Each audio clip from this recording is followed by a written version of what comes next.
रात के 9 बजे रुद्र की गाड़ी रुद्र विला आकर रुकी।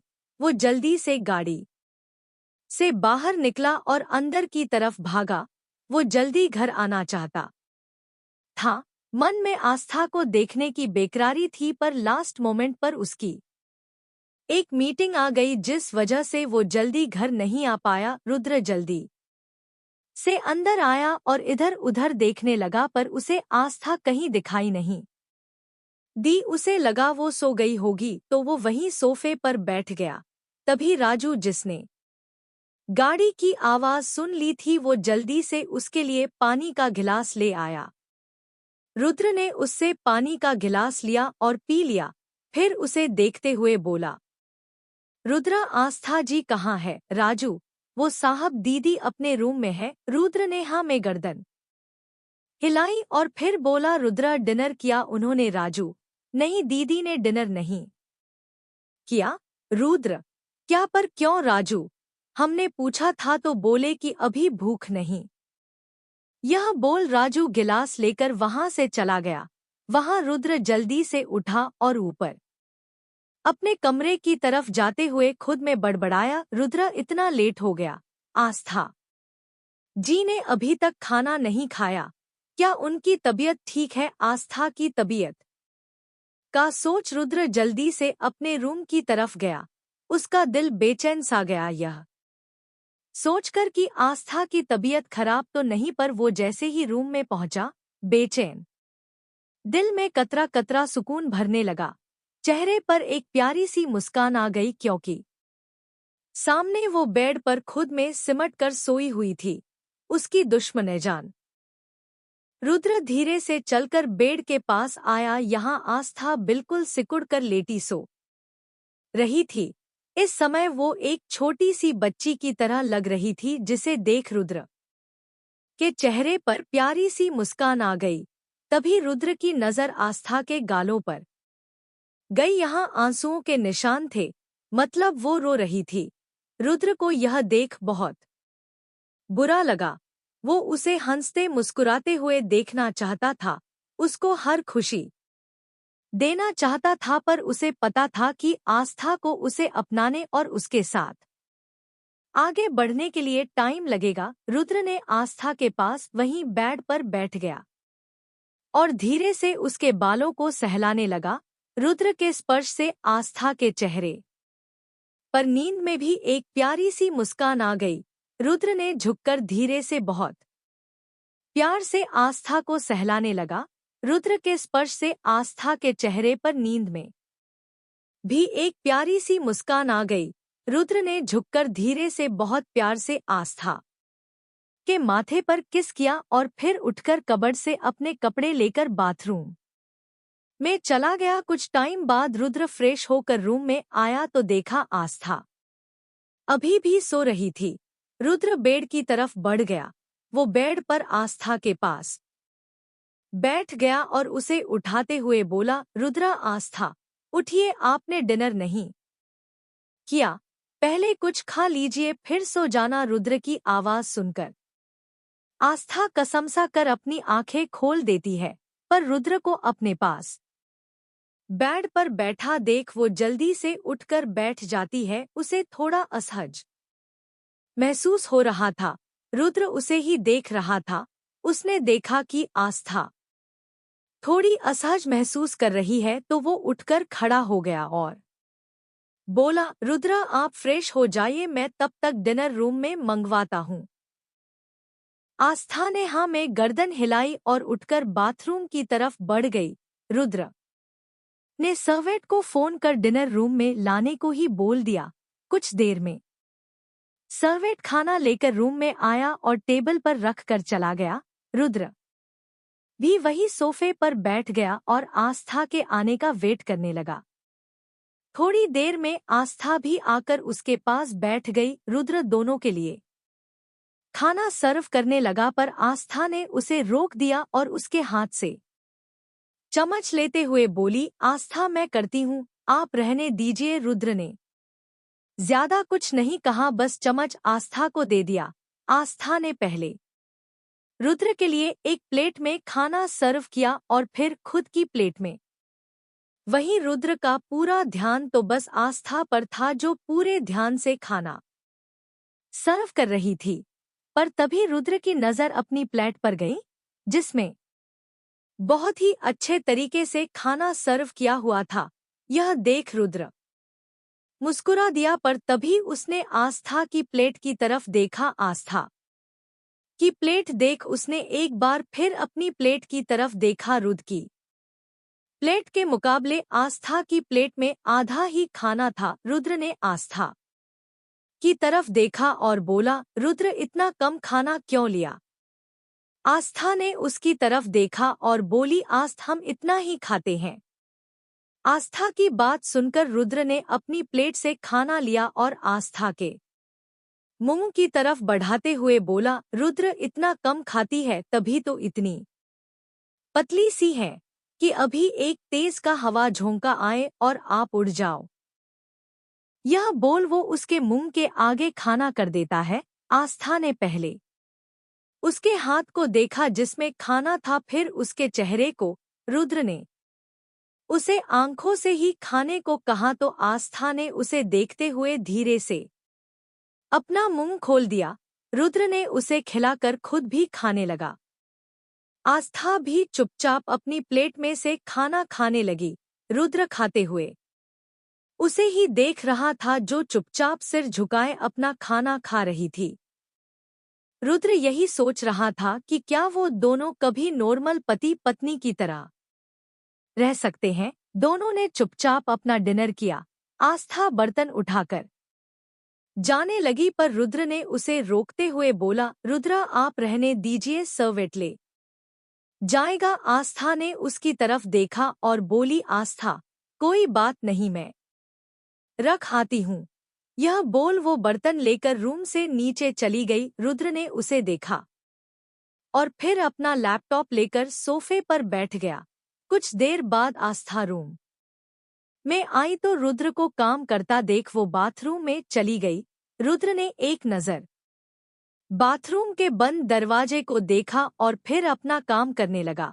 वो आस्था के साथ बैठकर बातें करना चाहता था, उसके बारे में अच्छे से जानना चाहता था, पर आस्था अभी भी उसके साथ उतना सहज नहीं थी। यह बात रुद्र समझता था कि अपनी बीती जिंदगी को भूलकर आगे बढ़ना उसके समझता था कि अपनी बीती जिंदगी को भूलकर आगे बढ़ना उसके लिए इतना आसान नहीं है। रुद्र भी उसे समय देना चाहता था ताकि वो अच्छे से रुद्र के साथ सहज हो जाए और इस रिश्ते को दिल से अपना ले। रुद्र ने एक नज़र फिर बाथरूम के दरवाजे की तरफ देखा और अपना काम करने लगा। कुछ देर बाद बाथरूम का दरवाजा खुला और आस्था रूम में आई। उसने एक नज़र रुद्र की तरफ देखा और बालकनी की तरफ चली गई, क्योंकि अभी उसे नींद नहीं आ रही।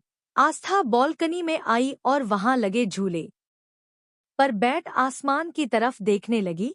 उसके मन में क्या चल रहा था यह तो सिर्फ वही जानती थी। काम करते करते रुद्र को 1 घंटा हो गया, पर आस्था अभी भी बालकनी में ही थी। रुद्र ने लैपटॉप बंद किया और उठकर बालकनी में आ गया। उसने देखा आस्था झूले पर बैठी एकटक आसमान में देख रही थी। रुद्र भी जाकर उसके पास बैठ गया और उसे देखते हुए बोला, रुद्र टाइम बहुत हो गया है, सोना नहीं है आपको? उसकी आवाज सुनकर आस्था ने उसकी तरफ देखा और फिर सामने देखते हुए बोली, आस्था वो नींद नहीं आ रही थी। रुद्र उसे ही देख रहा था। रुद्र ने उसे कंधों से पकड़कर अपनी तरफ किया तो आस्था उसे देखने लगी। रुद्र उसे ही देख रहा था।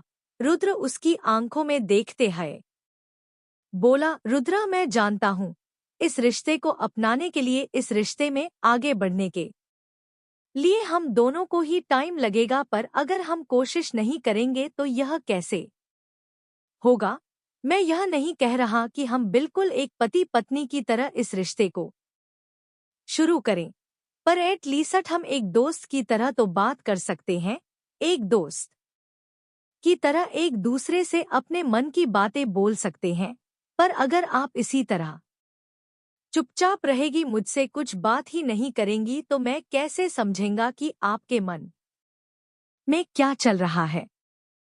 रुद्र की बात सुनकर आस्था ने कुछ नहीं कहा, बस चुपचाप अपना सिर झुका लिया। रुद्र ने उसके कंधों को छोड़ा और थोड़ा नाराजगी से बोला, रुद्र शायद आप कोशिश ही नहीं करना चाहती, शायद आप अपनी बीती जिंदगी को भूलना ही नहीं चाहती, उसमें ही जीना चाहती है, इसलिए अब मैं आपसे कुछ नहीं कहूंगा। यह बोल रुद्र उठकर जाने लगा, पर आस्था की आवाज सुनकर रुक गया, जो बोल रही थी, आस्था, ऐसा नहीं है कि मैं आगे नहीं बढ़ना चाहती, ऐसा नहीं है कि मैं अपनी पुरानी जिंदगी नहीं भूलना चाहती। पर यह बोल चुप कर गई तो रुद्र वापस उसके पास जाकर बैठ गया और उसके चेहरे को हाथों में भर अपने सामने कर बोला, रुद्रा पर क्या? तभी उसकी नजर आस्था की आंखों पर गई, जो आंसुओं से भरी हुई थी। उसकी आंखों में आंसू देख रुद्र बेचैन हो गया और उसके आंसुओं को साफ करते हुए बोला, रुद्रा आप रो क्यों रही है, प्लीज चुप हो जाइए। यह बोल उसने आस्था को अपने सीने से लगा लिया, उसके बालों को सहलाने लगा। आस्था ने उसकी शर्ट को कस कर पकड़ लिया और रोते हुए बोली, आस्था, जब मैं पैदा हुई तो माँ मुझे छोड़कर चली गई। पापा को यही लगता था कि मेरी वजह से मेरी माँ की जान चली गई। उन्होंने कभी मेरी तरफ एक नजर नहीं देखा। माँ मरने के एक हफ्ते बाद ही उन्होंने दूसरी शादी कर ली। मैं बहुत छोटी थी, मुझे कभी माँ का प्यार नहीं मिला। जैसे जैसे बड़ी होती गई यह समझने की कोशिश करती कि माँ रोहिणी को इतना प्यार क्यों करती है, जबकि मेरी तरफ तो वो एक नजर देखती तक नहीं थी। रोहिणी आस्था की सौतेली बहन, उसके पापा और दूसरी पत्नी की बेटी। मैं घर के सारे काम करती, फिर भी मुझे उनकी डांट के अलावा कुछ हासिल नहीं हुआ। कुछ भी गलती हो जाती तो वो मुझ पर हाथ उठा देती। पापा ने कभी कुछ नहीं कहा, मैं बस उनके सामने रोती रही जाती, पर वो मुझे नजरअंदाज कर वहां से चले जाते। मैं हमेशा यही सोचती कि मैंने ऐसी कौन सी गलती कर दी जो पापा मुझसे बात करना तो दूर मेरी तरफ देखते तक नहीं, और माँ भी सिर्फ रोहिणी से प्यार करती है और मुझसे नहीं। फिर एक दिन पता चला कि जिन्हें मैं अपनी माँ समझती हूँ वो तो मेरी माँ है ही नहीं। मेरी माँ तो मुझे जन्म देते ही इस दुनिया को छोड़कर चली गई, मुझे अकेला छोड़कर चली गई। पापा की मुझसे नफरत करने की वजह भी पता चल गई। यह सब बताते हुए आस्था बहुत रो रही थी। रुद्र से उसका रोना बर्दाश्त नहीं हो रहा था। उसने उसके आंसुओं को साफ किया और उसके माथे को चूमते हुए बोला, रुद्र बस चुप हो जाइए, मैं आपको रोते हुए नहीं देख सकता। आस्था ने उसकी तरफ देखा और रोते हुए ना में गर्दन हिलाकर बोली, आस्था, नहीं, आज मैं बताना चाहती हूँ। कोई नहीं था मेरे पास जिसे मैं अपने दिल की बातें बता सकूं, पर मैं बताना चाहती हूँ। रुद्र उसे अपने सीने से लगा, उसके को सहलाते हुए बोला, रुद्र बताइए, जो मन में है वो सब बताइए, मैं हूँ यहाँ आपको सुनने के लिए। रुद्र की बात सुनकर आस्था फिर बोलना शुरू करती है, आस्था, धीरे धीरे समय बीतने लगा, पर माँ और पापा का व्यवहार मेरे साथ वैसा ही रहा। 12वीं के बाद माँ के कहने पर पापा ने मेरी पढ़ाई भी छुड़वा दी। मैं पढ़ना चाहती थी पर पापा से बोल ना सकी। फिर एक दिन पापा घर आए और बताया कि उन्होंने मेरी शादी अपने दोस्त के बेटे के साथ तय कर दी। रोहित पहले भी हमारे घर आता था, पर मुझे अभी शादी नहीं करनी थी। मैंने मना किया कि मुझे अभी शादी नहीं करनी, पर पापा ने मेरी बात नहीं मानी। एक हफ्ते के अंदर ही मेरी शादी रोहित जी से हो गई। रोहित जी बहुत अच्छे थे, उन्होंने कभी मुझसे जबरदस्ती उस रिश्ते को निभाने को नहीं कहा, मुझे टाइम दिया। पर शादी के एक हफ्ते के बाद ही यह बोल वो फिर रोने लगी। रुद्र उसे अपने सीने से लगाए उसकी सारी बातें सुन रहा था। उसे रोते देख उसकी पकड़ उस पर और मजबूत हो गई, पर उसने उसे रोने से रोका नहीं। वो चाहता था कि उसके अंदर दर्द जो इतने सालों से उसके अंदर है वो उसे बाहर निकाले, इसलिए उसने उसे रोने दिया। बस उसे सीने से लगाए उसके बालों को सहलाता रहा।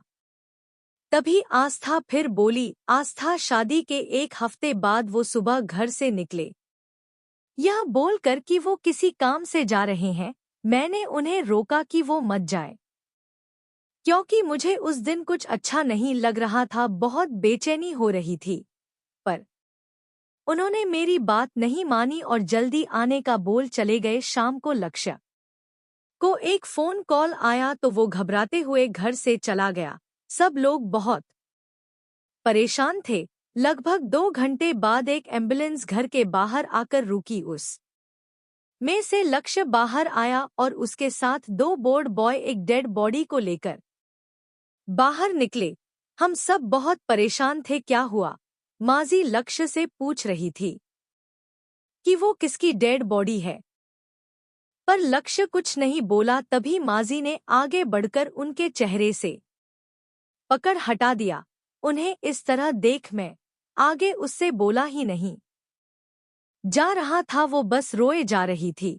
रुद्र ने उसे खुद से अलग किया और आंसुओं को साफ कर प्यार से उसका माथा चूम लिया। तभी आस्था उसे देख रोते हुए बोली। आस्था, सब लोगों ने मुझे मनहूस कहा कि मुझसे शादी होते ही यह हो गया। पहले जन्म लेते ही मैं अपनी माँ को खा गई और शादी के एक हफ्ते बाद ही पति को खा गई। पर किसी ने मुझसे नहीं पूछा कि मुझ पर क्या बीत रही थी। पहले माँ बाप का प्यार नहीं मिला, सोचा शादी के बाद पति का प्यार मिलेगा, पर वो भी मेरे नसीब में नहीं था। धीरे धीरे वक्त बीतने लगा। मैंने इसे ही अपनी नियति मान लिया था। मैंने मान लिया था कि मुझे कभी किसी का प्यार नहीं मिलेगा, और रोहित जी के जाने के बाद तो बिल्कुल भी नहीं, क्योंकि एक विधवा को यह समाज किन नजरों से देखता है यह हम सबको पता है। पर उस दिन शादी में ना चाहते हुए मैं आपसे बंध गई, फिर रुद्र की आंखों में देखते हुए। पर मैं डरती हूँ। रुद्र भी उसकी आंखों में ही देख रहा था। तभी आस्था आगे बोली। आस्था, डरती हूँ कि अगर मेरी वजह से आपको कुछ हो गया तो अगर मेरा मनहूस साया आप पर भी पड़ गया तो मैं खुद को कभी माफ नहीं कर पाऊंगी। उसकी बात सुनकर और उसके मुंह से खुद के मनहूस शब्द सुनकर रुद्र ने उसके होंठों पर अपना हाथ रख दिया और चुप करवाते हुए बोला। रुद्र, आप मनहूस नहीं है जो हुआ उसमें आपकी कोई गलती नहीं थी, इसलिए खुद को इस तरह से बोलना बंद कीजिए। आज के बाद मुझे आपके मुंह से खुद के लिए यह शब्द सुनने को ना मिले। आस्था ने उसके हाथ को अपने होठों से हटाया और रोते हुए बोली। आस्था, आपके कहने से सच नहीं बदल जाता। सच यही है कि मेरे जन्म लेते ही मेरी माँ चली गई और मुझसे शादी होते ही रोहित जी इस दुनिया को छोड़कर चले गए। अब अगर आपको भी कुछ हो गया तो वो आगे कुछ बोलती उससे पहले ही रुद्र ने उसके होंठों पर अपने होंठ रख दिए और उसे चूमने लगा। वो उसे बहुत प्यार से चूम रहा था। आस्था की आंखें हैरानी से बड़ी हो गई। उसका रोना भी बंद हो गया। वो बस अपनी आंखों को बड़ा किए हैरानी से रुद्र को देख रही थी, जो अपनी आंखें बंद किए बस उसे चूमे जा रहा था। कुछ देर बाद आस्था की आंखें भी रुद्र के एहसास से बंद हो गई। जब आस्था को सांस लेने में दिक्कत होने लगी तो रुद्र ने उसके होंठों को छोड़ दिया और उसके माथे से माथा जोड़कर अपनी सांसों को संभालते हुए बोला। रुद्र, आगे से अगर आपने खुद के लिए ऐसे शब्दों का इस्तेमाल किया तो मैं फिर से आपको ऐसे ही पनिशमेंट दूंगा। यह बोल उसने आस्था की तरफ देखा, जो अपनी सांसों को संभालने की कोशिश कर रही थी। रुद्र ने उसे अपने सीने से लगा लिया और बालों और पीठ को सहलाने लगा। कुछ देर दोनों ऐसे ही बैठे रहे, फिर रुद्र ने आस्था को खुद से अलग किया और उसे देखने लगा जो सिर झुका कर बैठी हुई थी। रुद्र ने उसके चेहरे को हाथों में भरा और ऊपर कर उसे देखने लगा। आस्था का चेहरा शर्म से लाल हो गया था। कुछ देर पहले रुद्र का उसे किस करना याद कर उसे बहुत शर्म आ रही थी। रुद्र उसे शर्म से लाल हुए चेहरे को देख मुस्कुराते हुए बोला, रुद्र क्या हुआ? आस्था ने कुछ नहीं कहा तो रुद्र उसकी आंखों में देखते हुए बोला, रुद्र इतना शर्माने की जरूरत नहीं है, चाहे जैसे भी हो हम दोनों अब पति पत्नी हैं और पति पत्नी के रिश्ते में इतना चलता है। आस्था ने कुछ नहीं कहा, बस चुपचाप बैठी रही। तो रुद्र फिर बोला, चलिए सो जाइए, अब रात बहुत हो गई है। यह बोल वो उठा और आस्था का हाथ पकड़कर उसे अपने साथ रूम में ले आया। उसने आस्था को बिस्तर पर लिटाया और उसे ब्लैंकेट से कवर कर उसके बालों को सहलाते हुए खुद सोफे की तरफ जाने लगा तो आस्था उसे देखते हुए बोली, कहाँ जा रहे हैं? रुद्र ने उसकी तरफ देखा और मुस्कुराते हुए बोला, यहाँ सो जाइए, मैं सोफे पर सो जाऊंगा। उसकी बात सुनकर आस्था उठकर बैठ गई और चेहरा झुकाए धीरे से बोली, बेड काफी बड़ा है, आप चाहें तो यही सोच सकते हैं।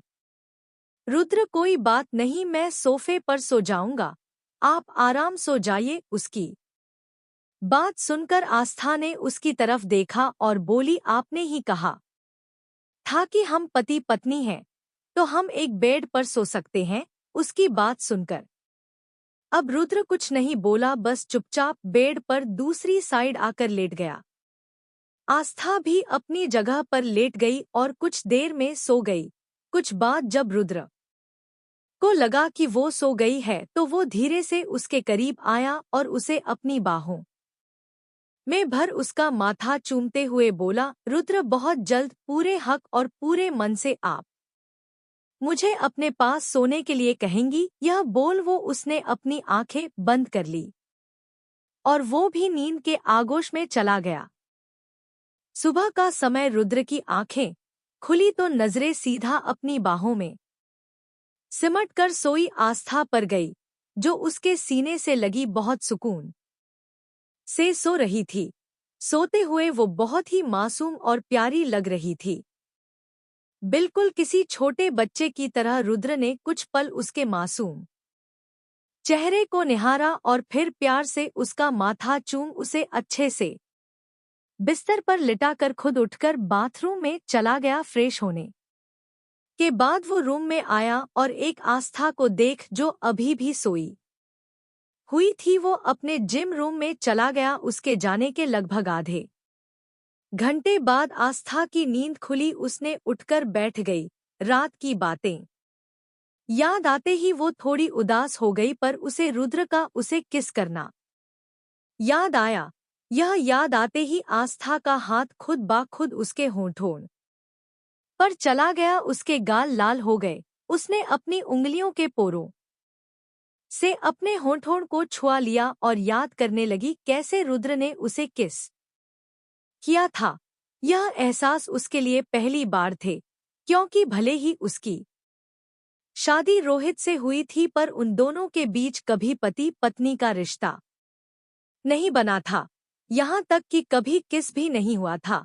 फिर खुद को संभाल वो उठकर अपने कपड़े लेकर बाथरूम में चली गई। कुछ देर वो नहाकर बाथरूम से बाहर आई और आईने के सामने खड़ी होकर तैयार होने लगी।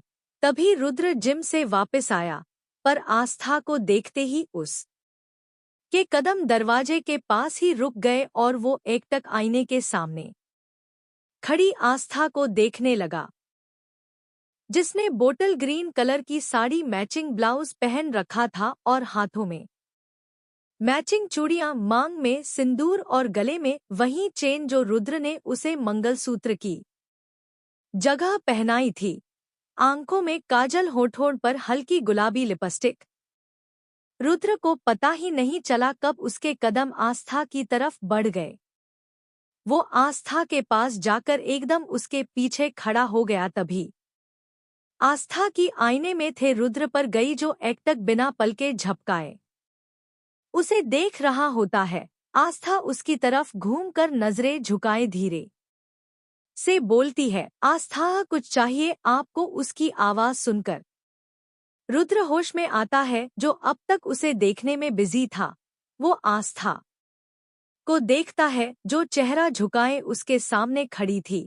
रुद्र ने उसके चेहरे को हाथों में भरा और ऊपर करते हुए बोला, रुद्र मुझसे नजरें झुकाकर नहीं, हमेशा नजरें उठाकर बात किया कीजिए। यह बोल उसने उसके माथे को प्यार से चूम लिया, जिसके एहसास से आस्था की आंखें बंद हो गई। उसकी बंद आंखों को देख रुद्र मुस्कुरा दिया और बोला, रुद्र बहुत खूबसूरत लग रही है आप। फिर उसे छोड़ बाथरूम की तरफ जाते हुए बोला, रुद्र मेरे कपड़े निकाल दीजिए, मैं शावर लेकर आता हूँ। यह बोल वो बाथरूम में चला गया।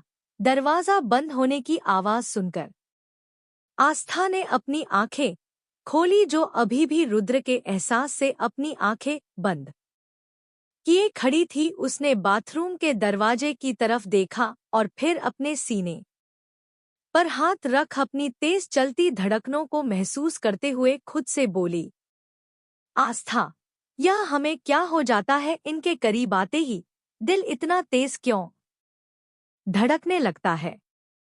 आज से पहले तो ऐसे एहसास हमें कभी नहीं हुए, फिर अब क्यों? फिर अपना सिर झटक कर वो अलमारी से रुद्र के कपड़े निकाल बेड पर रख देती है और खुद नीचे चली जाती है किचन की तरफ। किचन में राजू नाश्ते की तैयारी कर रहा था। आस्था को देखकर वो बोला, राजू दीदी आप यहाँ?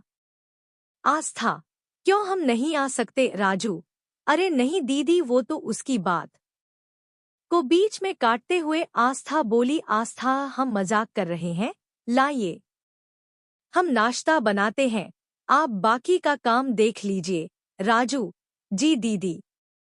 फिर दोनों मिलकर नाश्ता बनाने लगे। वहीं रूम में जब रुद्र नहाकर बाहर निकला तो आस्था रूम में नहीं थी। उसकी नजर बेड पर रखे अपने कपड़ों पर गई।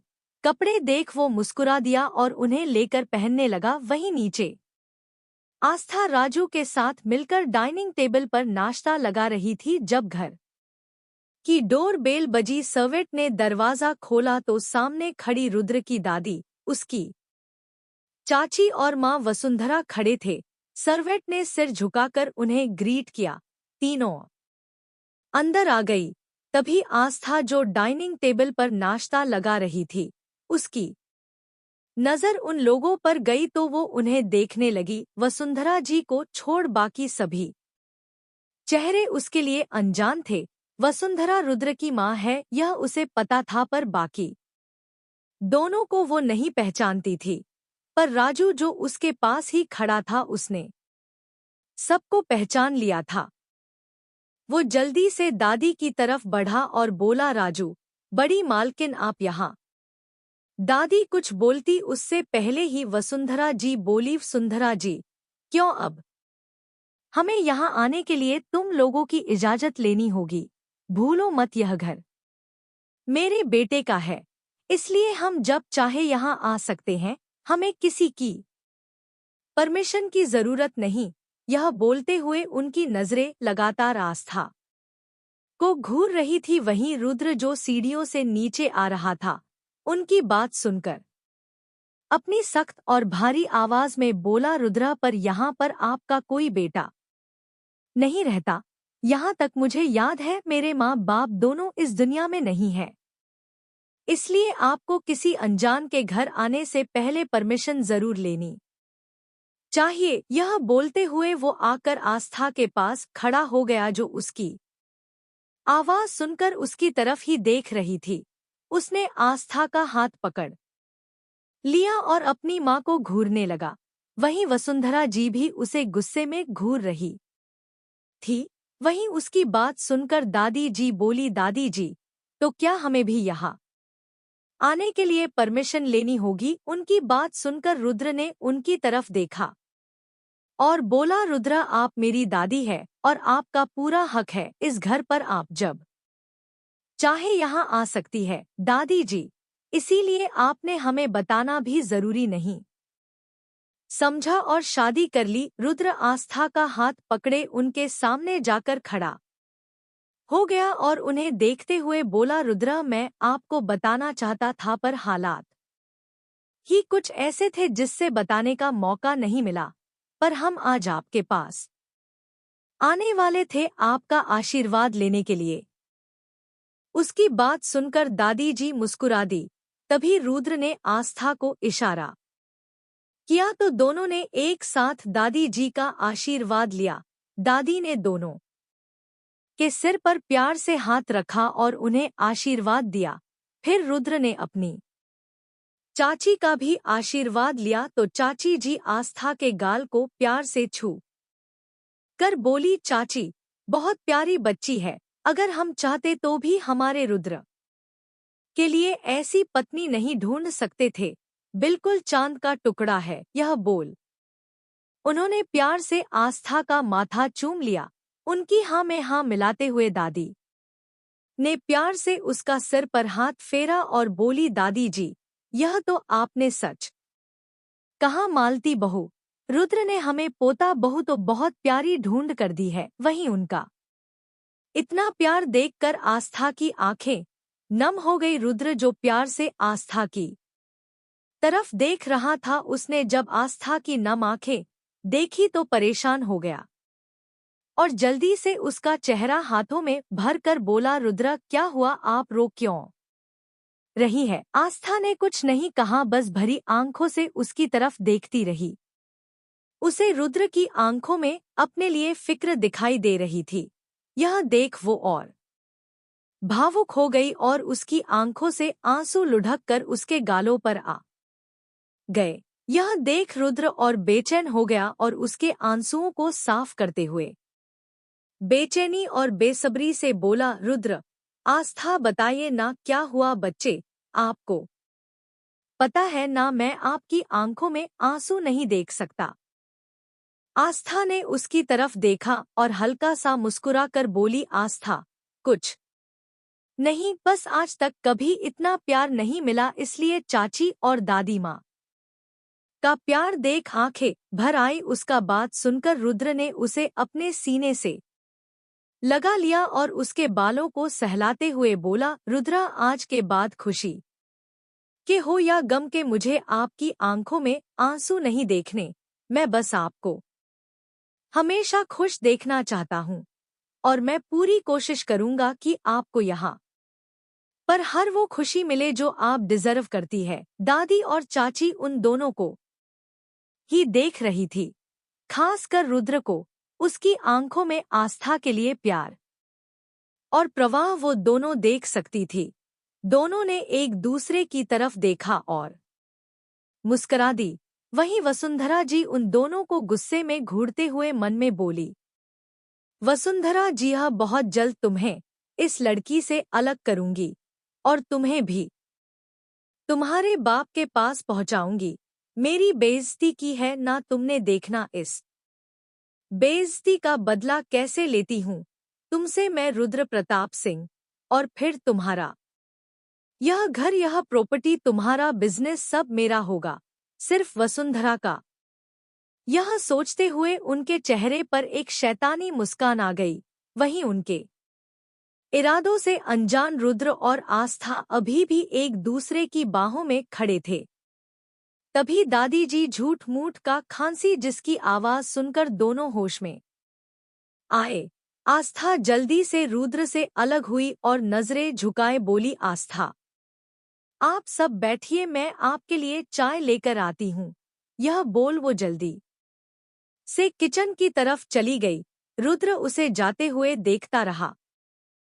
तभी दादी उसे देख बोली, दादी जी गई वो। उनकी आवाज सुनकर रुद्र ने उनकी तरफ देखा तो उनके चेहरे की स्माइल देखकर वो झेंप गया और इधर उधर देखने लगा।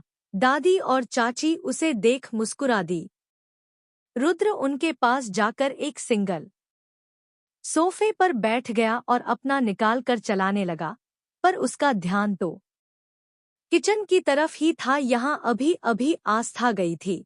दादी और चाची उसकी आंखों की बेकरारी देख रही थी, पर दोनों ने कुछ नहीं कहा। वहीं किचन में आस्था अपनी सांसों को संभालने की कोशिश कर रही थी।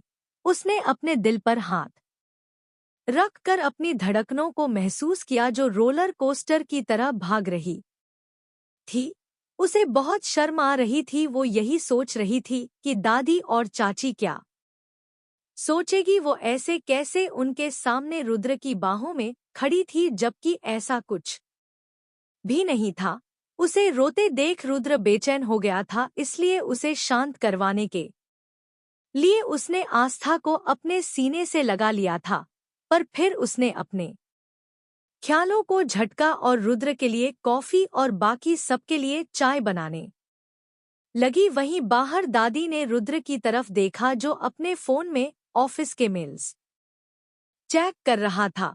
उसे देख दादी बोली, दादी अब आप बताएंगे आपने अचानक शादी क्यों की, जबकि जितनी बार हमने आपसे शादी बात की आपने हर बार हमें मना कर दिया। फिर इस बार ऐसा क्या हुआ कि आपने सीधा शादी ही कर ली और हम में से किसी को बताना भी जरूरी नहीं समझा। रुद्र ने दादी की तरफ देखा और गहरी सांस लेकर बोला, मैं आस्था से प्यार करता हूँ, इसलिए मैंने उनसे शादी कर ली। उनका इस दुनिया में कोई नहीं है, वो अकेली ही रहती थी। 1 साल पहले हम दोनों मिले थे, पर मैं अपनी फीलिंग्स को लेकर शौर्य नहीं था। पर जैसे ही मुझे एहसास हुआ कि मैं उनसे प्यार करता हूँ, फिर बिना देरी किए मैंने उनसे शादी कर ली। दरअसल रुद्र अपनी दादी को सब सच बताना चाहता था, पर वो वसुंधरा जी के सामने कुछ नहीं बोलना चाहता था, क्योंकि उसे पता था सच जानने के बाद दादी और चाची को तो कोई फर्क नहीं पड़ेगा, पर वसुंधरा जी चुप रहने वालों में से नहीं है। वो जरूर कुछ ना कुछ बुरा आस्था को बोलती, और रुद्र नहीं चाहता था कि किसी की वजह से आस्था की आंखों में आंसू आए। बहुत मुश्किल से तो वो थोड़ा नॉर्मल हुई है, अब फिर किसी की बेतुकी बातों से वो परेशान हो, यह रुद्र को मंजूर नहीं था। उसकी बात सुनकर दादी जी ने कुछ नहीं कहा, बस हाँ में गर्दन हिलाई दी। पर वसुंधरा जी कहाँ चुप रहने वाली थी। वो रुद्र को देखते हुए बोली, वसुंधरा जी, पर यहाँ तक हमें पता है तुम तो समायरा से प्यार करते थे, और उसके धोखे के बाद तुम तो किसी भी लड़की को भी अपने पास बर्दाश्त तक नहीं करते थे। फिर इतनी जल्दी तुम्हें प्यार कैसे हो गया। उनकी बात सुनकर रुद्र ने उनकी तरफ देखा और कटाक्ष से बोला, रुद्र वैसे ही जैसे अपने पति की मौत के 10 दिन बाद ही उनके भाई से शादी कर ली। और रही बात उस धोखेबाज लड़की की, तो उसकी मेरी जिंदगी में कोई जगह नहीं और ना ही कोई इम्पोर्टेंस है, और जिसकी मेरी जिंदगी में कोई जगह नहीं, कोई इम्पोर्टेंस नहीं, उसके लिए मैं अपनी जिंदगी क्यों बर्बाद करूं। यह बोल वो वापस अपने फोन में देखने लगा। वहीं उसकी बात सुनकर वसुंधरा जी गुस्से में भर गई और उसे घूरते हुए गुस्से में बोली, वसुंधरा जी हाँ, तुम मुझसे ऐसे बात नहीं कर सकते, मैं तुम्हारी माँ हूँ। उनकी बात सुनकर रुद्र भी गुस्से में बोला, रुद्र, और मैंने भी आपको कितनी बार कहा है मेरी कोई माँ नहीं है। मेरी माँ उसी दिन मर गई थी जिस दिन मेरे पापा मुझे छोड़कर इस दुनिया से गए थे। रुद्र की गुस्से भरी आवाज सुनकर यहाँ वसुंधरा जी चुप हो गई। वहीं आस्था जो किचन से चाय लेकर बाहर आ रही थी, वो भी डर गई। तभी दादी की नजर आस्था पर गई, जो डरी सहमी नजरों से रुद्र की तरफ देख रही थी। तभी ने रुद्र और वसुंधरा जी की तरफ देखा और थोड़ा गुस्से में बोली, दादी बस बहुत हो गया तुम दोनों का, अब तुम दोनों कुछ नहीं बोलेंगे। रुद्र ने अपनी दादी की तरफ देखा तो उन्होंने उसे आस्था की तरफ देखने का इशारा किया। तभी रुद्र की नजर आस्था की तरफ गई तो उसने गहरी सांस लेकर खुद को शांत किया और आस्था को देखने लगा जो उसे ही देख रही थी। दोनों एक दूसरे की आंखों में देख रहे थे। यहाँ रुद्र को आस्था की आंखों में एक डर सा दिखाई दे रहा था, वहीं आस्था को रुद्र की आंखों में एक खालीपन और दर्द और तकलीफ दिखाई दे रही थी जो देखकर आस्था को बिल्कुल अच्छा नहीं लग रहा था। दोनों एक नजरें एक दूसरे की नजरों में उलझी हुई थी। तभी दादी की आवाज सुनकर दोनों होश में आए और उनकी तरफ देखने लगे। दादी, अब हम चलते हैं, कल आप लोगों से मिलेंगे। दादी की बात सुनकर आस्था उनके पास आई और चाय की ट्रे टेबल पर रख कर बोली, आस्था दादी माँ, चाय तो पीकर जाइए। उसकी बात सुनकर दादी ने प्यार से उसके सिर पर हाथ फेरा और बोली, चाय भी पिएंगे और आपके हाथ से बना खाना भी खाएंगे, पर आज नहीं कल। फिर रुद्र की तरफ देखकर, हम चाहते हैं कि हमारी बहुत का गृह प्रवेश अच्छे से सिंह मेंशन में हो, इसलिए कल सुबह आप दोनों सिंह मेंशन आएंगे। यहाँ हम अपने पोते और बहू का अच्छे से गृह प्रवेश करवाएंगे और वहीं पर बहू की पहली रसोई की रस्म भी होगी। उनकी बात सुनकर रुद्र कुछ कहने ही वाला था, पर तभी उसकी नजर आस्था पर गई जिसकी आंखों में दादी की बात सुनकर एक अलग ही चमक थी। इसलिए उसने कुछ नहीं कहा, बस हाँ में गर्दन हिला दी। उस के बाद वो तीनों वहां से चली गई। आस्था ने भी रुद्र की तरफ देखा और बोली, आस्था आप बैठिए, हम नाश्ता गर्म कर लाते हैं। यह बोल वो बिना रुद्र की बात सुने वहां से किचन में चली गई। वहीं रुद्र उसे कुछ कहना चाहता था, पर वो बिना कुछ बोले वहां से चली गई। रुद्र भी चुपचाप जाकर डाइनिंग टेबल पर बैठ गया। अगला दिन रुद्र तैयार होकर लिविंग रूम में सोफे पर बैठा अपना फोन चला रहा था। आस्था रूम में तैयार हो रही थी। उसे और आस्था को आज सिंह मेंशन जाना था। तभी रुद्र के कानों में पायल की मधुर आवाज पड़ी। उसने नजरें उठाकर ऊपर सीढ़ियों की तरफ देखा तो देखता रह गया। धड़कने बेतहाशा धड़कने लगी। मन में कई अरमान जागने लगे। लाल रंग की साड़ी, हाथों में भरी भरी लाल रंग की चूड़ियां, आंखों में काजल, होठों पर आज लाल ही लिपस्टिक लगाई हुई थी। उसने माथे पर छोटी सी नगर वाली बिंदी, मांग में भरा वो रुद्र के नाम का सिंदूर जिस और गले में उसकी पहनाई चेन के साथ एक डायमंड नेकलेस और उस नेकलेस के साथ मैचिंग झुमके।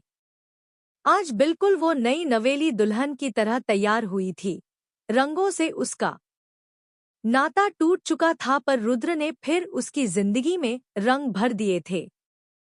वो आकर रुद्र के सामने खड़ी हो गई और उसे देखने लगी, जो अभी भी बिना पलके झपकाए उसे ही देख रहा था। आस्था ने भी उसे देखा तो देखती रह गई। Black three piece suit, gel से अच्छे से सेट किए बाल, एक हाथ में ब्रांडेड घड़ी और दूसरे में कड़ा ब्लैक चमचमाते जूते। इस समय वो बहुत ही दिलकश लग रहा था। एक पल को आस्था की नजरें भी उसके चेहरे पर अटक सी गई, पर रुद्र की आंखों की तपिश वो ज्यादा देर तक सहन ना कर सकी, इसलिए उसने अपनी नजरें झुका ली। यह देख रुद्र मुस्कुरा दिया। उसने आस्था के सामने अपना हाथ बढ़ाया और बोला, रुद्र चले। आस्था ने एक नजर उसे देखा और फिर धीरे से उसके हाथ में अपना हाथ दे दिया। दोनों बाहर गाड़ी के पास आए। रुद्र ने दरवाजा खोल पहले आस्था को अंदर बिठाया और फिर खुद भी उसके पास ही बैठ गया। प्रवीण जो वहीं खड़ा उन दोनों का इंतजार कर रहा था, वो भी उनके बैठते ही आगे की सीट पर बैठ गया। ड्राइवर ने गाड़ी सिंह मेंशन की तरफ बढ़ा दी। गाड़ी में एक खामोशी छाई हुई थी। रुद्र की नजरें आस्था पर ही थी, जो खिड़की से बाहर देख रही थी, पर उसके हाथों की उंगलियां आपस में उलझी हुई थी, जिन्हें वो आपस में मसल रही थी। उसके चेहरे से साफ पता चल रहा था कि वो नर्वस है। रुद्र ने कुछ पल उसे देखा, फिर कुछ सोच उसने एक बटन दबाकर गाड़ी में पार्टीशन ऑन कर दिया। अब आगे और पीछे की सीट के बीच एक कांच की दीवार बन चुकी थी, जिससे आगे और पीछे वाले एक दूसरे को ना देख सकते थे, ना ही सुन सकते थे। फिर उसने आस्था के हाथ को अपने हाथ में लिया और बोला, रुद्र क्या हुआ? आप क्यों इतनी नर्वस हैं? रुद्र के ऐसे हाथ पकड़ने से और उसकी आवाज सुनकर आस्था, जो पता नहीं कौन से ख्यालों में खोई थी, उसने रुद्र की तरफ देखा। रुद्र उसके बालों को जो चेहरे पर आ रहे थे, उन्हें अपनी उंगली से उस के कान के पीछे करते हुए बोला, रुद्र बताइए क्या हुआ जो आप इतनी नर्वस हो रही हैं? उसकी बात सुनकर आस्था ने ना में गर्दन हिला दी, पर रुद्र को पता था कि वो परेशान है, पर क्यों यह उसे नहीं पता था। फिर उसे लगा शायद वो उसके परिवार से मिलने जा रहे हैं, इसलिए वो थोड़ी परेशान है। उसने धीरे से उसे अपने सीने से लगा लिया और बोला, रुद्र ज्यादा मत सोचिए, मैं हूं ना आपके साथ। और वैसे भी दादी और चाची से आप मिल चुकी है, सो हम चाचा से आप आज मिल लेना। जैसी चाची है वैसे ही चाचा भी है, वो भी आपको वैसे ही प्यार करेंगे जैसे मुझे करते हैं। और उस घर में मिस्टर रौनक प्रताप सिंह और मिसेज वसुंधरा रौनक प्रताप सिंह के अलावा उनका एक बेटा और बेटी भी रहते हैं, पर उन लोगों से आपको कोई भी लेना देना नहीं है, इसलिए आप उनसे दूर ही रहना। बाकी मैं हूं आपके साथ, सब संभाल लूंगा। आस्था ने कुछ नहीं कहा, बस उसके सीने से लगी चुपचाप बैठी रही। तभी रुद्र फिर बोला, रुद्र क्या अब भी आप परेशान हैं? आस्था ने उसके सीने से चेहरा निकाल उसकी तरफ देखा और धीरे से बोली, आस्था जब आपके परिवार को मेरे बारे में पता चलेगा तो वो क्या सोचेंगे कि उनके बेटे उनके पोते की बीवी किसी विधवा है, तो क्या वो मुझे एक्सेप्ट करेंगे? और जब उन्हें यह पता चलेगा कि यह शादी कैसे और किन हालातों में हुई, तो क्या वो मुझे आपके साथ रहने देंगे? यह बोलते समय उसकी आंखें नम हो गई थी। वो अपनी भरी आंखों से रुद्र की आंखों में देख रही थी, जो खुद एकटक उसकी आंखों में देख रहा था। रुद्र ने उसके चेहरे को अपने हाथों में भरा और अपने चेहरे के करीब कर उसकी आंखों में देखते हुए बोला, रुद्र मुझे कोई फर्क नहीं पड़ता कि कोई क्या सोचता है। मुझे कोई फर्क नहीं पड़ता कि पहले आप क्या थी या आपकी जिंदगी क्या थी। मुझे कोई फर्क नहीं पड़ता कि हमारी शादी कैसे और किन हालातों में हुई। मुझे बस इस बात से फर्क पड़ता है कि मैं आपकी आंखों में आंसू नहीं देख सकता। मुझे बस इतना पता है कि अब आप मेरी पत्नी है, मिसेज आस्था रुद्र प्रताप सिंह, और मैं मेरी पत्नी की आंखों से आंसू नहीं, उनके चेहरे पर खुशी देखना चाहता हूँ। यह बोल उसने आस्था की नम आंखों को एक एक कर चूम लिया। आस्था की आंखें बंद हो गई। उसने कसकर रुद्र के कोट को पकड़ लिया। उसके ऐसे एक्शन से रुद्र मुस्कुरा दिया। उसने धीरे से आस्था के माथे पर हाथ फेरा और बोला, रुद्र आस्था, मेरा परिवार या फिर यह दुनिया हमारे बारे में क्या सोचती है, मुझे इस बात से ना कोई लेना देना है और ना ही कोई फर्क पड़ता है। मुझे बस इस बात से फर्क पड़ता है कि आप क्या सोचती है हमारे रिश्ते के बारे में। मेरे लिए अब आप ही मेरा सब कुछ हैं। मैं हमारे इस रिश्ते को दिल से निभाना चाहता हूँ, पर क्या आप भी ऐसा चाहती है? यह सवाल रुद्र के मन में तब से था जब से उसे आस्था के साथ प्यार का एहसास हुआ था। वो उससे यह बात पूछना चाहता था पर पूछ नहीं पाया, पर आज आस्था की बातों की वजह से उसने अपने मन में चल रही इस बात को उससे पूछना ही बेहतर समझा, क्योंकि रुद्र बेशक आस्था से प्यार करता था, उसे हमेशा के लिए अपने पास अपने साथ भी रखता, पर वो उस पर कोई जोर जबरदस्ती नहीं करना चाहता था। वो चाहता था कि उसके जैसे आस्था भी दिल से उस रिश्ते को अपनाए। यह बोल वो एकटक आस्था की तरफ देखने लगा। उसकी आंखों में एक बेचैनी थी आस्था का जवाब जानने की। वहीं उसकी बात सुनकर आस्था ने कुछ पल उसकी आंखों में देखा और फिर बोली, आस्था, मेरे साथ जो हुआ मैंने उसे ही अपनी नियति मानकर जिंदगी के साथ समझौता कर लिया था। पर फिर उस दिन जो भी हुआ, अगर उस दिन मेरी आवाज सुनकर आप वहां ना आते और मेरे साथ वो सब होता, तो अब तक तो मैं खुद को खत्म कर चुकी होती। वैसे भी जीने की कोई उम्मीद तो थी नहीं मेरे पास, बस एक इज्जत थी। अगर उस दिन वो भी चली जाती तो क्या करती मैं जीकर, लोगों के ताने सुनकर और उनकी घिन भरी नजरों को महसूस कर जीना बहुत मुश्किल होता है। पर उस दिन आपने ना सिर्फ मेरी इज्जत बचाई बल्कि मुझे अपनी जिंदगी में शामिल कर एक फिर विधवा से सुहागन बना दिया। रंगों से नाता टूट चुका था मेरा, पर आपने अपने नाम का सिंदूर मेरी मांग में भरकर मेरा फिर से रंगों के साथ नाता जोड़ दिया। सफेद रंग में लिपटे मेरे वजूद को अपने रंगों से भर दिया, और अब मैं हमेशा आपके इन्हीं रंगों में रंग कर जिंदगी जीना चाहती हूँ। मैं चाहती हूँ कि आपके नाम का सिंदर मेरी मांग में हमेशा बना रहे। लोग मुझे आपकी सहागन के रूप में हमेशा देखें। फिर कुछ पल रुककर मैं हमारे इस रिश्ते को दिल से निभाना चाहती हूँ रुद्र जी, पर मुझे थोड़ा सा टाइम चाहिए। यह बोल उसने अपना चेहरा झुका लिया। वहीं रुद्र, जो उसकी बात सुनकर खुश हो गया था कि वो भी इस रिश्ते को निभाना चाहती है, आस्था के मुंह से पहली बार अपना नाम सुनकर तो उसकी खुशी का कोई ठिकाना नहीं रहा। उसने आस्था के चेहरे को अपने हाथों में भर ऊपर किया और खुश होते हुए बोला, रुद्रा आपने क्या कहा अभी? आस्था, यही कि मैं भी हमारे इस रिश्ते को दिल से निभाना चाहती हूँ।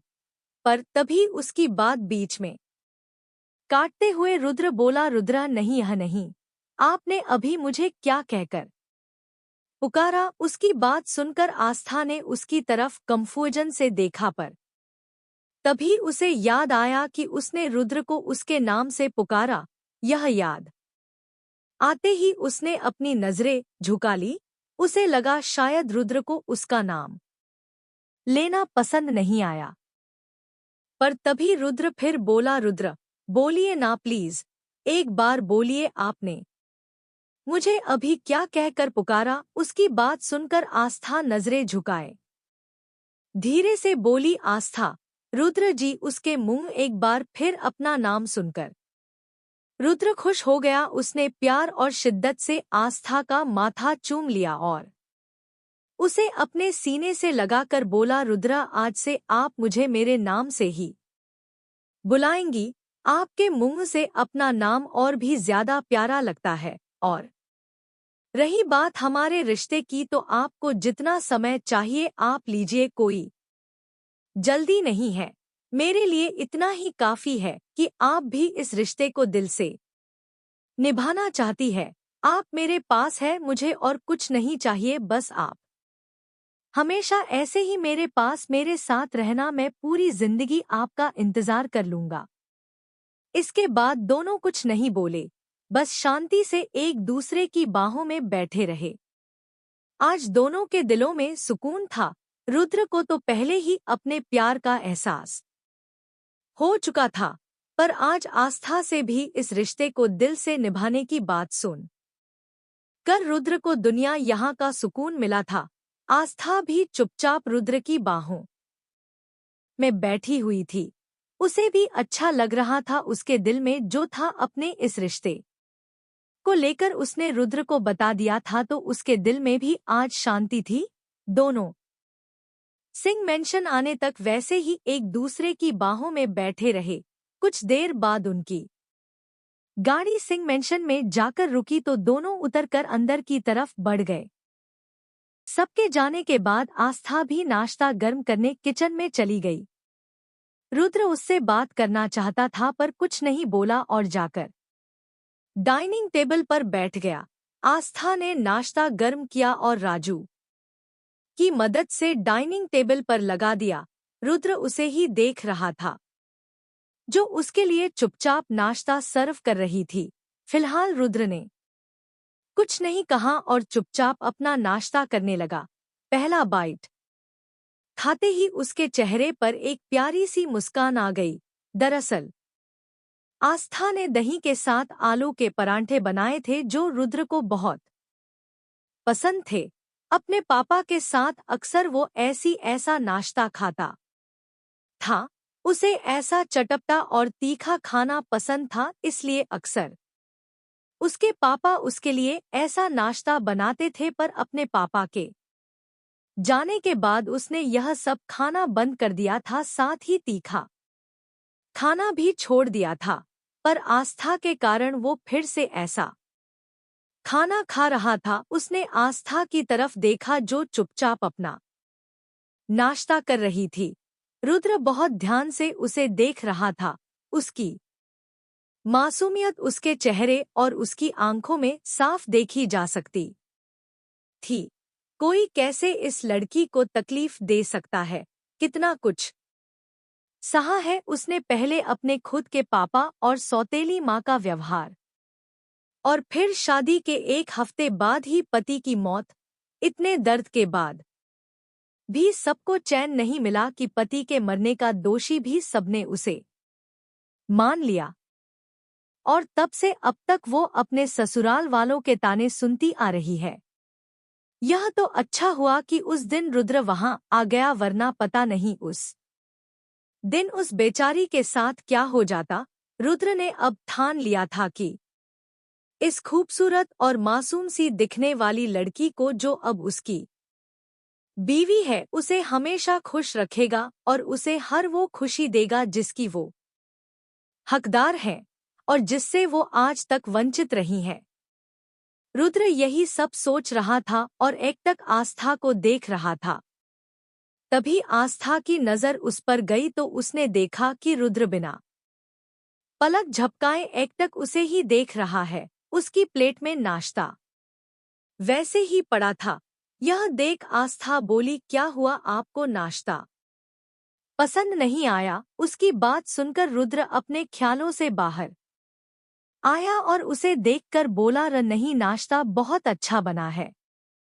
आस्था, आप खा नहीं रहे ना, इसलिए पूछा। अगर नहीं पसंद तो मैं कुछ और बना देती हूँ। उसकी बात सुनकर रुद्र अपनी प्लेट से परांठा खाते हुए बोला, रुद्र, आपको पता है एक टाइम पर यह मेरा फेवरेट नाश्ता था, पर फिर मैंने यह खाना छोड़ दिया। आस्था, क्यों? रुद्र, मैं यह सब अपने पापा के साथ खाता था। वो मुझे अपने हाथों से बनाकर खिलाते थे, पर फिर उनके जाने के बाद उनके हाथ जैसा स्वाद कहीं मिला ही नहीं, इसलिए मैंने यह सब खाना छोड़ दिया। पर आज इतने सालों बाद मैं फिर से यह सब खा रहा हूँ। पता है क्यों? क्योंकि आपके हाथों का स्वाद बिल्कुल वैसा है जैसा पापा बनाते थे। आस्था बहुत ध्यान से उसकी बातें सुन रही थी। अपने पापा को याद कर रुद्र की आंखों में उतरे दर्द को भी वो बखूबी देख सकती थी। तभी उसे देखते हुए वो बोली, आस्था, आपने आंटी को कभी नहीं बोला यह बना कर देने के लिए? माँ है वो आपकी, आप उन्हें बोल सकते थे, वो आपके लिए बना देती। अपनी माँ का जिक्र सुनकर रुद्र का चेहरा गुस्से से काला पड़ गया। उनके बारे में सोचते हुए वो गुस्से और नफरत से बोला, रुद्र, उन्हें तो यह तक याद नहीं था कि उनका कोई बेटा भी है, तो उन्हें कैसे कहता? अपनी किट्टी पार्टी और क्लब पार्टी करने के अलावा उन्होंने आज तक किया ही क्या है? मुझे सिर्फ जन्म उन्होंने दिया है, पर मेरी परवरिश और मुझे पालने का काम मेरे पापा ने किया है। वो तो मुझे जन्म भी नहीं देना चाहती थी, वो तो पापा की जिद की वजह से उन्होंने मुझे जन्म दिया और उसके बाद कभी मेरी तरफ अच्छे से देखा तक नहीं। जिस उम्र में बच्चे को एक माँ की जरूरत होती है, उस समय वो अपनी किट्टी पार्टी करने में बिजी थी। उन्होंने कभी प्यार से मेरे सिर पर हाथ नहीं रखा, ना मेरे साथ बैठ 2 पल बातें की।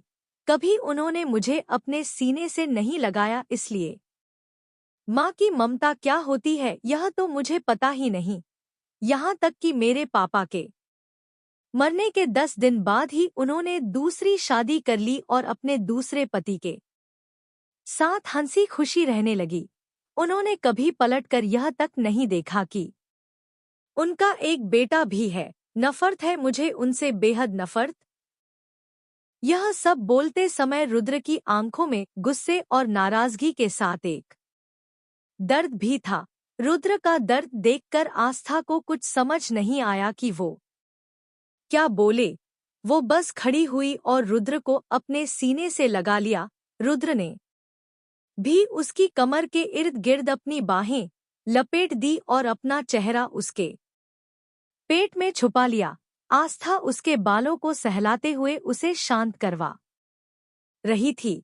तभी उसे अपने पेट पर गीलापन महसूस हुआ और रुद्र के सिसकने की आवाज सुनाई दी। आस्था को समझ नहीं आ रहा था कि वो क्या बोले, रुद्र को कैसे चुप करवाएं, पर कुछ सोचकर उसने कुछ नहीं बोला, बस उसे अपने सीने से लगाए खड़ी रही और उसे रोने दिया, ताकि इतने सालों का जो दर्द वो अपने सीने में छुपाए बैठा है वो थोड़ा हल्का हो जाए। रुद्र ने उस के पेट से चेहरा बाहर निकाला और उसे अपनी भरी आंखों से देखते हुए बोला, रुद्रा, क्या मैं इतना बुरा था कि उन्होंने कभी मुझे अपने सीने से नहीं लगाया? मुझे कभी माँ का प्यार नहीं दिया। स्कूल में सब बच्चों के माँ और पापा आते थे, पर मेरे साथ बस मेरे पापा जाते थे। सब बच्चे मुझ पर हंसते थे और मुझे यह बोलकर चिढ़ाते थे कि मेरी माँ मुझसे प्यार नहीं करती। मैं घर आकर अपने कमरे में बैठकर बहुत रोता था, पर पापा के सामने कभी कुछ बोला नहीं, क्योंकि फिर पापा मेरे लिए माँ से झगड़ा करते थे और फिर माँ उन्हें बुरा भला बोलती थी, जो मुझे बिल्कुल पसंद नहीं था। इसलिए कभी किसी से कुछ नहीं कहा। पापा के साथ हमेशा खुश रहता, पर देखो ना, वो मुझे छोड़ कर चले गए। वो हमेशा कहते थे कि मैं अपने बच्चे अपने रू के साथ रहूंगा, पर उन्होंने भी मुझे अकेला छोड़ दिया। कोई नहीं था मेरे पास, कोई भी नहीं। यह सब बोलते समय रुद्र बहुत रो रहा था। आस्था को इस समय वो बिल्कुल एक मासूम से बच्चे की तरह लग रहा था। उसे देख, उसकी बातें सुनकर आस्था की आंखें भी नम हो गई। उसे पता नहीं क्या हुआ, उसने झुककर प्यार से रुद्र का माथा चूम लिया और उसे देखते हुए बोली, आस्था, अब मैं हूं ना, मैं हमेशा आपके पास आपके साथ रहूंगी। मैं कभी आपको छोड़कर नहीं जाऊंगी। उसकी बात सुनकर रुद्र ने उसे ऐसे देखा जैसे पूछ रहा हो कि वो सच कह रही है ना, वो कभी उसे छोड़कर नहीं जाएगी। उसकी बात समझ आस्था ने हाँ में गर्दन हिलाई, तो रुद्र ने एक फिर अपना चेहरा उसके पेट में छुपा लिया और उसे और मजबूती से पकड़ अपने करीब कर लिया। कुछ देर दोनों ऐसे ही एक दूसरे की बाहों में रहे। यहाँ रुद्र चेयर पर बैठा हुआ था, वहीं आस्था उसे सामने उसके पास खड़ी थी। तभी आस्था को एहसास हुआ कि वो दोनों कितने करीब है। यह सोच उसके दिल की धड़कनें तेज हो गई, चेहरा शर्म से लाल हो गया। उसने इधर उधर देखा, पर कोई उन्हें नहीं देख रहा था। सब सर्वेंट अपना अपना काम कर रहे थे। वो रुद्र को खुद से दूर करने लगी, पर रुद्र ने उसे नहीं छोड़ा, बल्कि और मजबूती से उसे पकड़ लिया। तभी आस्था इधर उधर देखते हुए बोली, सुनिए, छोड़िए ना। रुद्र उसे ऐसे पकड़े ही बोला, बस कुछ देर। उसकी बात सुनकर आस्था फिर बोली, आस्था प्लीज, सब सर्वेंट यही है, कोई देखेगा तो क्या कहेगा। उसकी बात सुनकर रुद्र को भी एहसास हुआ कि वो दोनों इस समय डाइनिंग रूम में है, यहाँ उनके अलावा सर्वेंट भी मौजूद हैं। वो आस्था से दूर हो गया और उसे देखने लगा, जिसका चेहरा शर्म से लाल हो चुका था। उसे ऐसे शर्माते देख रुद्र मुस्कुरा दिया, पर तभी आस्था वहां से किचन में भाग गई। उसे ऐसे भागते देख रुद्र को और हंसी आने लगी। वो मुस्कुराते हुए उठा और राजू को बताकर ऑफिस के लिए निकल गया। वहीं किचन में आस्था अपनी बढ़ी हुई धड़कनों को कंट्रोल करने की कोशिश कर रही थी। रुद्र की करीबी को याद कर एक बार और उसके गाल लाल हो गए। तभी राजू किचन में आया और आस्था को देखकर बोला, राजू दीदी, वो साहब ऑफिस चले गए हैं, उन्होंने आपको बताने के लिए बोला था। राजू को देख आस्था ने खुद को कंट्रोल किया और हाँ में गर्दन हिलाकर किचन समेटने में उसकी मदद करने लगी। वहीं गाड़ी में बैठा रुद्र अभी भी आस्था के शर्म से हुए लाल चेहरे को याद कर रहा था। उसके चेहरे पर एक प्यारी सी मुस्कान थी जो जाने का नाम ही नहीं ले रही थी। आगे बैठा ड्राइवर और प्रवीण उसे ऐसे मुस्कुराते देख हैरान थे, क्योंकि आज तक उन्होंने रुद्र को कभी भी मुस्कुराते हुए नहीं देखा था। पर कहीं ना कहीं प्रवीण उस मुस्कुराहट के पीछे की वजह जानता था, जो कोई और नहीं, उसकी लेडी बॉस थी। प्रवीण ने कुछ नहीं कहा, बस चुपचाप आगे देखता रहा। तभी उसके कानों में अपने बॉस की सख्त और भारी आवाज पड़ी, जो उससे कुछ पूछ रहा था। जो बोला था वो हुआ। अपने बॉस को फिर से उसी अवतार में देख प्रवीण धीरे से बड़बड़ाया, प्रवीण आ गया डेविल अपने असली रूप में। तभी रुद्र फिर बोला, जो बोलना है साफ साफ बोलो। उसकी गुस्से भरी आवाज सुनकर प्रवीण हड़बड़ा गया और उसे देखते हुए बोला, प्रवीण, यह बॉस जैसा आपने बोला था सब हो गया, हमारी नजर उन पर ही है। रुद्र ने बस हमम कहा और अपने लैपटॉप पर अपनी नजरें गड़ा ली। प्रवीण ने यह देख चैन की सांस ली। अगर रुद्र ने उसकी बात सुन ली होती तो वो डेविल अभी उसे जहन्नुम के दर्शन करवा देता।